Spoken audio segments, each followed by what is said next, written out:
wa ma zadahum illa imanan wa taslima. Shadaqallahul azim.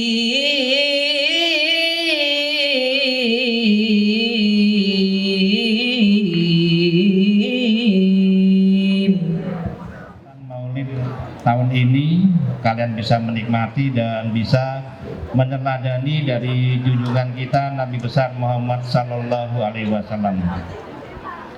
Anak-anak, dalam kehidupan sehari-hari, Pak Guru nitip untuk kegiatan sholat berjamaah atau sholat duha ditingkatkan, jangan pelit-pelit berdoa. Jadi gantungkanlah cita-citamu setinggi langit jika jatuh di atas bintang-bintang. Begitu ya.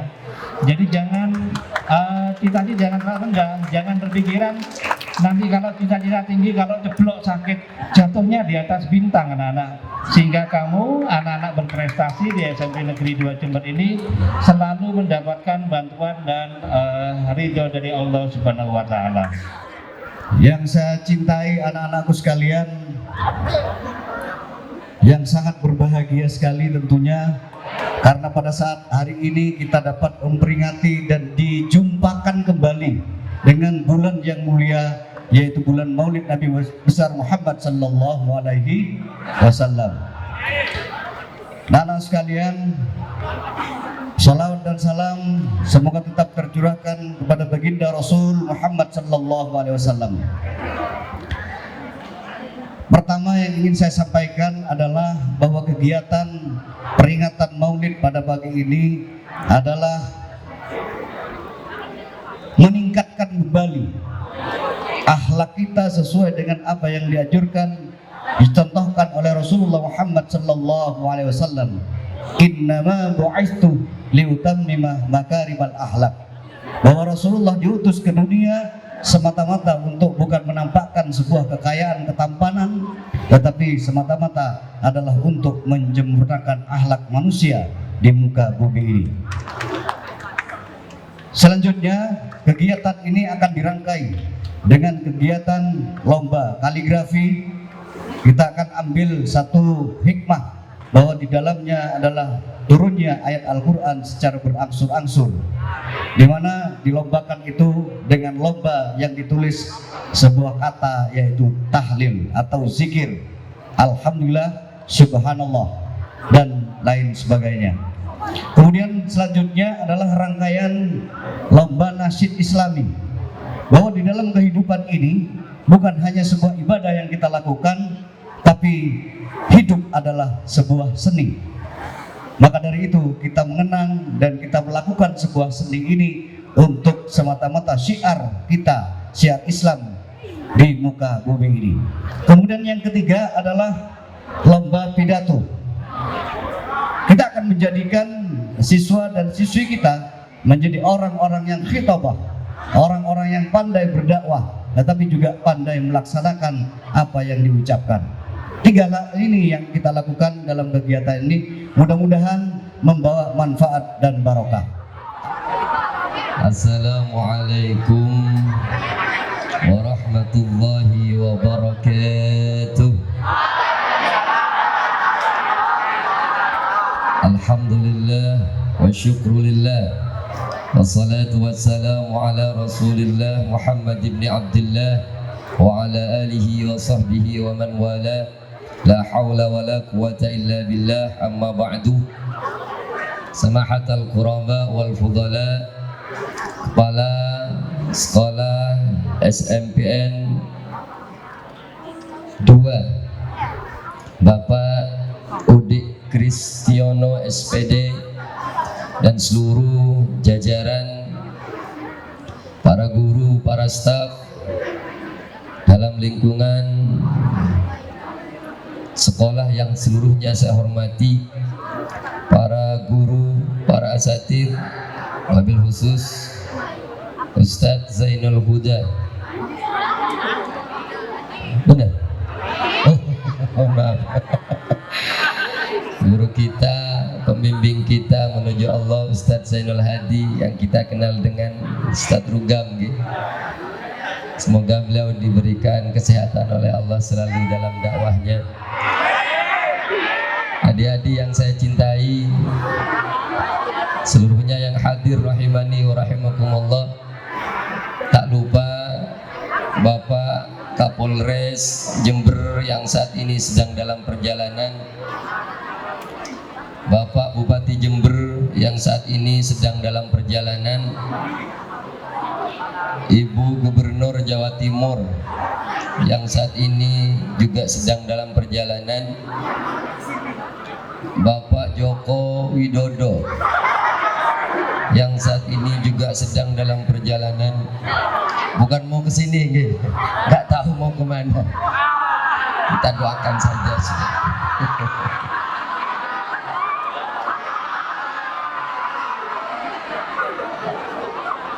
Hadirin adik-adik yang saya hormati, selamat pagi.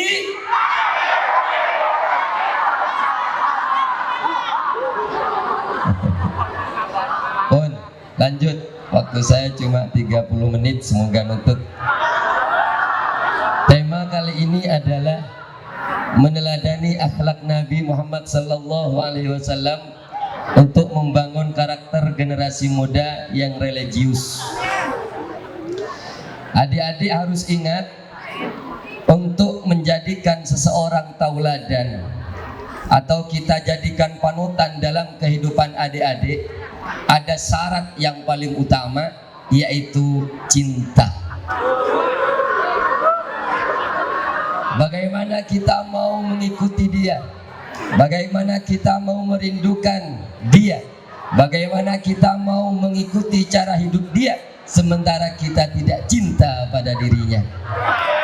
Maka kemudian syarat utama menjadikan Nabi sebagai tauladan dalam kehidupan kita, yaitu cinta kepada Nabi Muhammad sallallahu alaihi wasallam.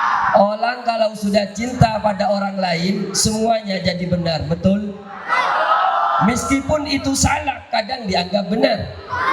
Tapi kalau kita sudah benci pada orang lain, meskipun itu benar, kadang jadi salah, betul?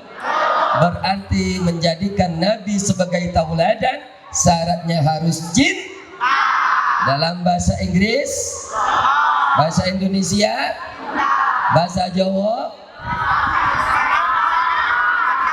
Tresno, bahasa Madura, bahasa Jepang, Korea, India, dan segala bentuk cinta. Ada yang kemudian mengartikan cinta dengan bentuk tangan. Gimana? Oh, balik. Ada yang seperti ini, ada yang seperti ini.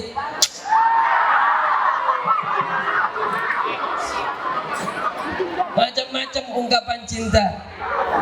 Yang diperlukan di sini adalah, apakah cinta satu malam? Bukan. Apakah cinta monyet? Bukan. Apakah cinta lokasi? Bukan. Giliran di lokasi peringatan Maulid Nabi, baca sholawat khusyuk. Giliran pulang dari pengajian, hilang Nabi Muhammad. Itu namanya cinta lokasi. Apakah cinta bertepuk sebelah dada? Tapi cinta yang diperlukan sebagai modal tauladan kepada Nabi Muhammad adalah cinta sejati. Cinta sejati. Cinta sejati itu adalah cinta yang keluar daripada hati yang paling dalam, diucapkan dengan lisan, dilakukan, dibuktikan dengan perbuatan.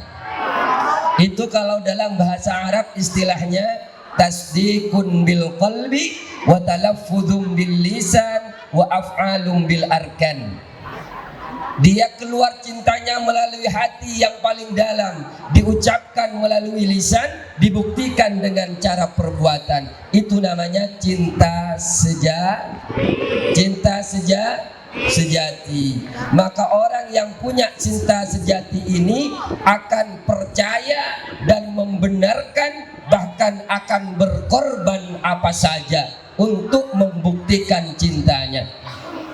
Kalau hanya bilang cinta I love you too. Kalau hanya bilang cinta ana uhibbuki wa ana kadzalik. Kalau cuma bilang cinta sengkok lebur ke le yang kok pada pei. Itu gampang.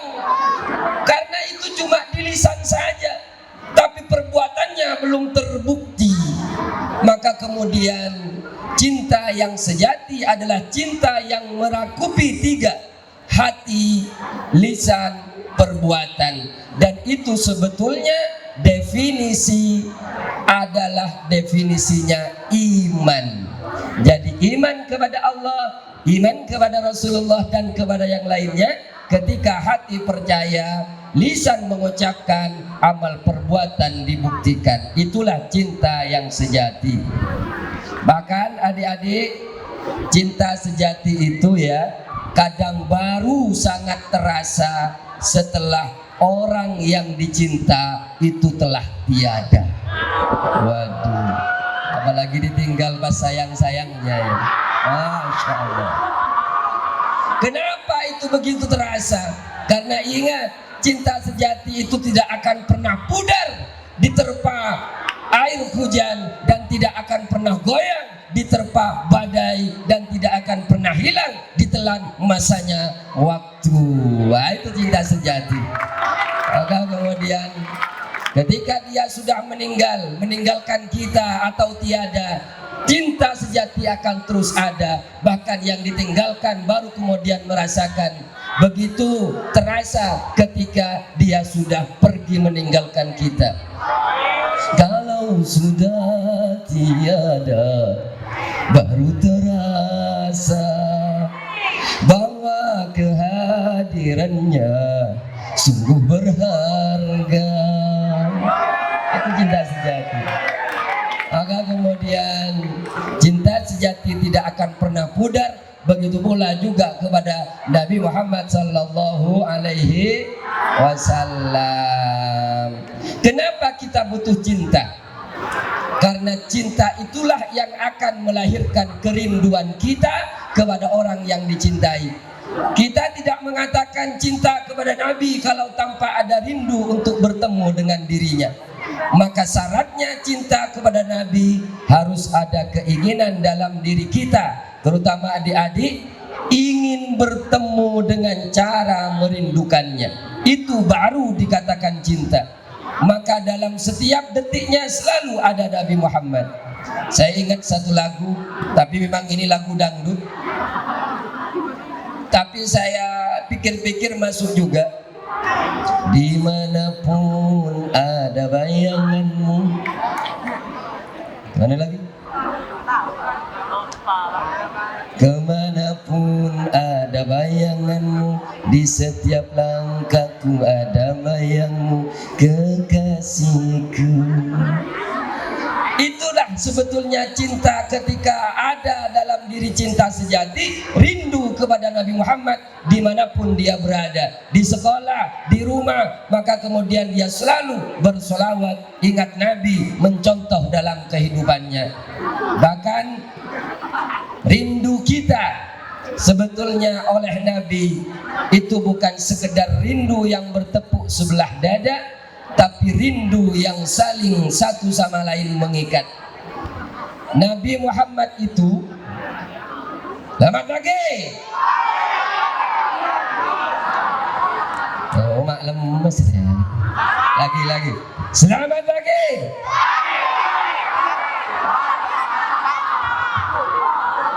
Terakhir yang semangat, barusan berusaha semangat tapi lemes. Pagi. Selamat pagi.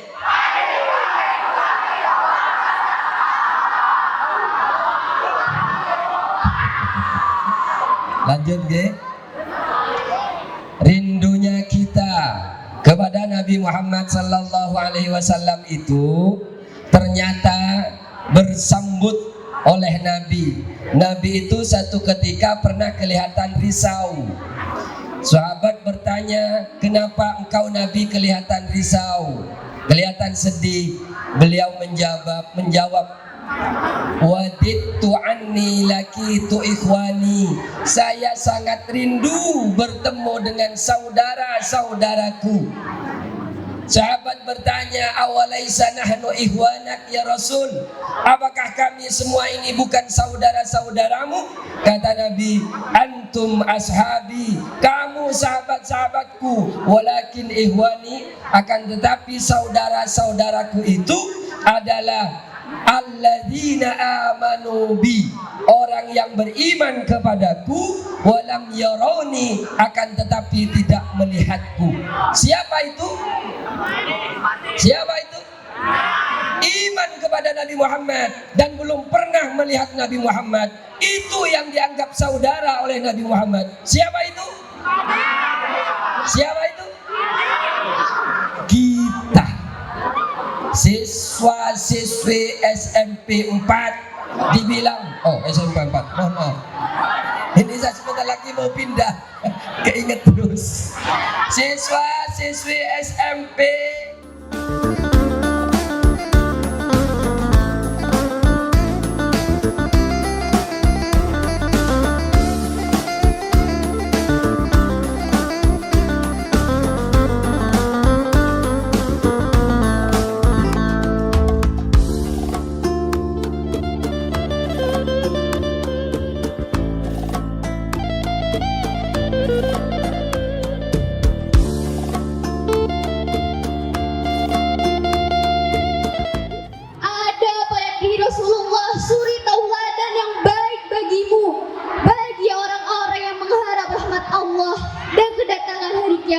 Dan ia banyak menyebut nama Allah.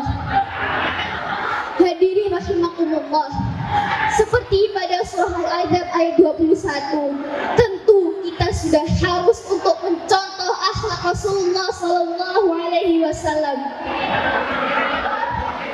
Wahai saudara-saudaraku, wahai para pemimpin, wahai pejabat-pejabat, wahai ibu-ibu, wahai bapak-bapak, contohlah akhlak Rasulullah sallallahu alaihi wasallam.